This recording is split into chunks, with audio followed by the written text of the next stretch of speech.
Look, sometimes I just disagree with the critics. Hi, everyone. It's me, Grant, the movie and TV guy. Welcome to Raising on Popcorn with Grant, everybody. We have 2 movies today, and we have 1 movie tomorrow and 2 more this weekend to watch. One of which I forgot last weekend. Sorry about that.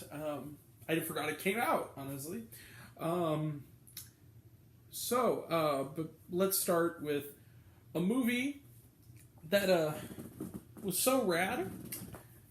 With your ticket, you get an adult coloring book. Check that shit out. And that movie is, because movies and movies what we do here, Where the Crawdads Sing. Where the Crawdads Sing is based on an extremely popular novel, which I underestimated because the theater was packed today at like 3. The movie is directed by Olivia Newman. She did one other film, which I have not seen. I'm trying to remember what it was called. I looked it up earlier. I'm trying to remember what it was called. I'll have to check it. First Match. I have not seen it, but I'm honestly kind of tempted after this. So what's Where the Crawdads Sing about? And who else is involved? Well, Daisy Edgar Jones, who previously delighted me earlier this year in one of my favorite films of the year so far, Fresh, as well as Normal People, plays Catherine Clark, better known by her nickname Kaya. She is also known by a pretty disparaging nickname, the Marsh Girl. Why is that? Well, the story takes place over a span of time, beginning in media res in 1968? 69. A body is discovered in the marsh, and though she tries to get away, she's caught by the cops, and it is the body of a young man who is sort of the town bully. We then flash back to the backstory of Kaya. She is played at various different ages she played as a child at one point, but then eventually grows up to be Daisy Edgar Jones. She doesn't go to school. She went once, and she was made fun of so profusely that she left. She learns by nature, and eventually learns to read with the help of a kind boy who has been her friend her whole life, named Tate.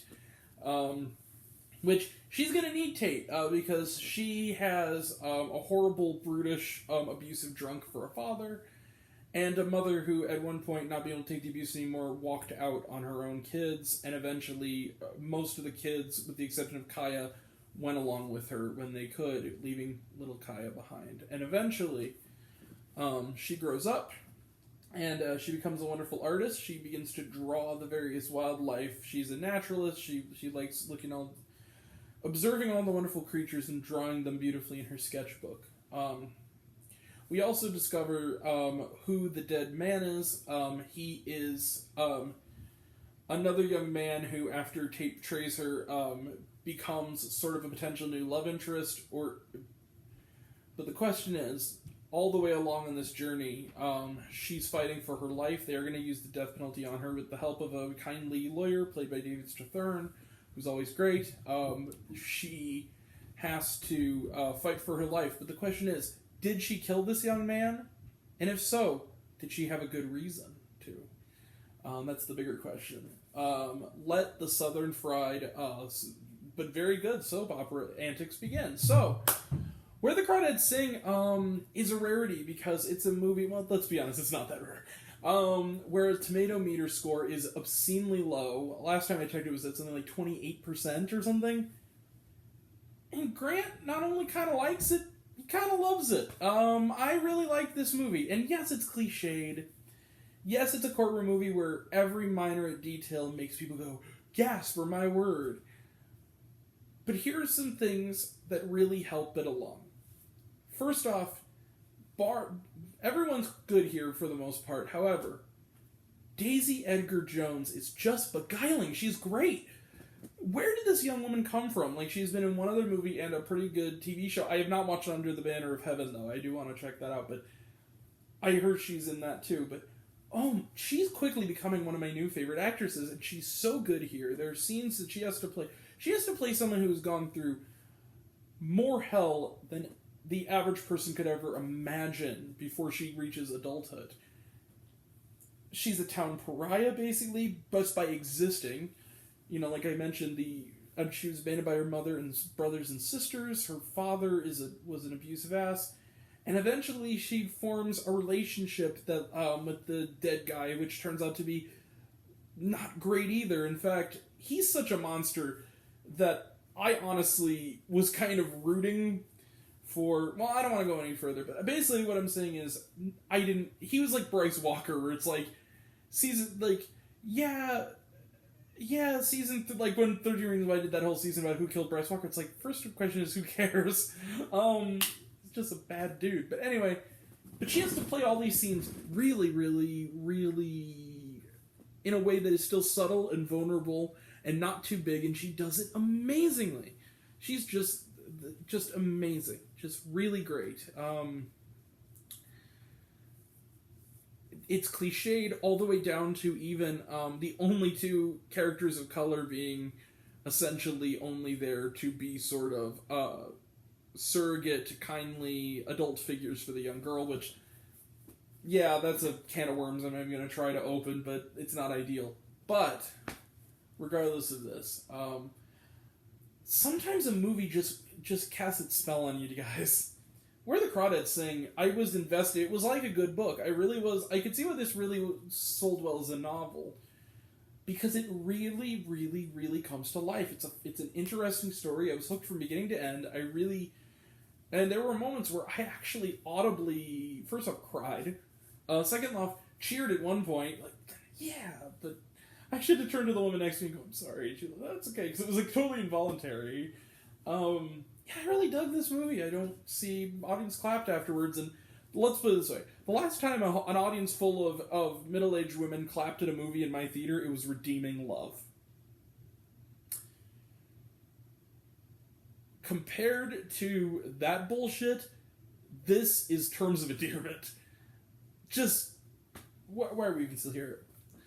It's not quite perfect. I can't quite go perfect on it, but you know what? It's really good, guys. And I'm more than worth walking 2 blocks for, and even more than that. So I'm going to give Where the Crawdads Sing...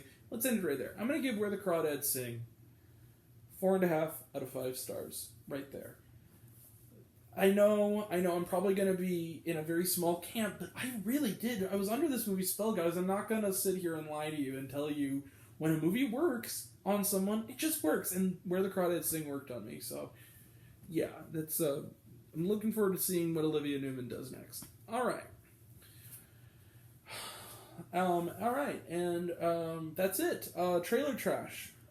That's it before. Trailer trash. Let's see what we got here. Watched 2 movies, so bear with me for a second. I'm trying to find where I'm with. Trailer trash. Come on. She Said. I had not heard of this movie. This movie looks pretty great. It's Zoe Kazan. It's based on how the story of the Weinstein scandal broke. The New York Times. It's has Zoe Kazan and Carey Mulligan in it. It looks really good. It looks really good. Really good. Really, and a really worthwhile story to tell. I'm really glad that someone's finally making a movie of it. Amsterdam. I really do want to see this movie, however, I have to say, out of moral obligation, I'm going to review this movie. I'm not going to pay to see this movie. I'm going to use my A-list points, and there's a reason why. I did not know of the history of this director. The cast is amazing, and I actually am a fan of the director's work, but I did not realize that David O. Russell's kind of a creep. And I don't know why they're still going through this movie because of it, but they are, so I'm going to review it, of course, because it's a movie with Margot Robbie, Taylor Swift, and Christian Bale in it. I'm giving them money, not him. So, but I'm gonna use my points. I'm just gonna remember when that comes around. But yeah, the movie looks good. Too bad about the director. All right. Bodies, Bodies, Bodies. This looks really fun. It's the new A24 thriller. It looks to be kind of like Scream crossed with Clue, crossed with like something like, I don't know, like Nerve or something. Looks really fun. It has like Maria Bakalova and damn it, her name escaped. Phenomenal actress from Shiva Baby. What was her name? I'm honestly, guys, I'm a little tired. Rachel Sennett. Yeah, and Pete Davidson. Looks like fun. Like a bunch of millennials in a house who are kind of spoiled millennials, and then they play like a murder mystery game, and then people actually end up dead. It looks kind of fun. All right. Fall. The teaser trailer for this is good. This is the newer trailer. The audience was laughing at this trailer, and I can see why. The concept is still fun, but this looks like a movie that would have entirely been solved if both characters were not complete dumbasses. This looks kind of stupid, I'm not gonna lie, but I don't know. I like Virginia Gardner. Smile. This movie does not look scary. I'm sorry, this is another newer, shorter trailer. This doesn't look scary to me. This looks really silly. I'm sorry. Someone audibly said, "What?" in her theater. Yeah, exactly. It was dumb.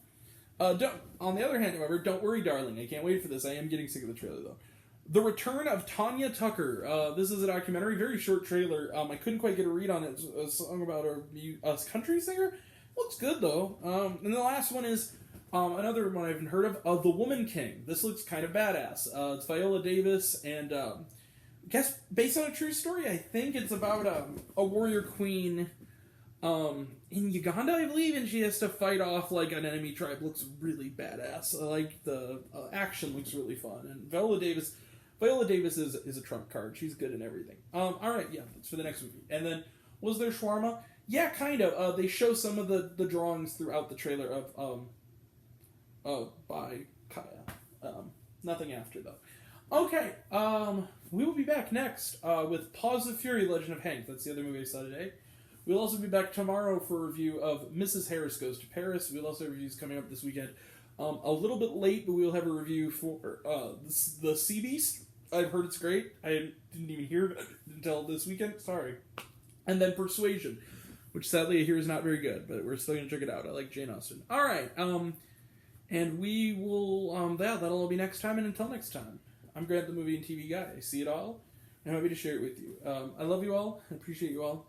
I love you all, class dismissed. I love you 3000. Be kind to one another. If you like this video, give it a like if you want to. Give it a subscribe if you want to. Give it the bell. I don't know what it does, if that's what you're supposed to do, or so I've been told. If you want to find me elsewhere, reviews, lists, and other fun stuff, you can check me out on Letterboxd.com at Raised on Popcorn with Grant, or check out my podcast, Raised on Popcorn with Grant, the podcast, on Spotify and Anchor. Some of you already have, but even if you haven't, take care of yourself, take care of your mental health. It's incredibly important. I want to know down below, what did you think of Where the Crawdads Sing? Did you like the movie? Did you hate the movie? Think my opinion's good? You think I'm full of shit? Comment below, let me know. And until we meet again, we were all raised on popcorn. Make mine with extra butter. Catch you guys next time. Okay, very soon, like right after this. Take care. See you later. Bye.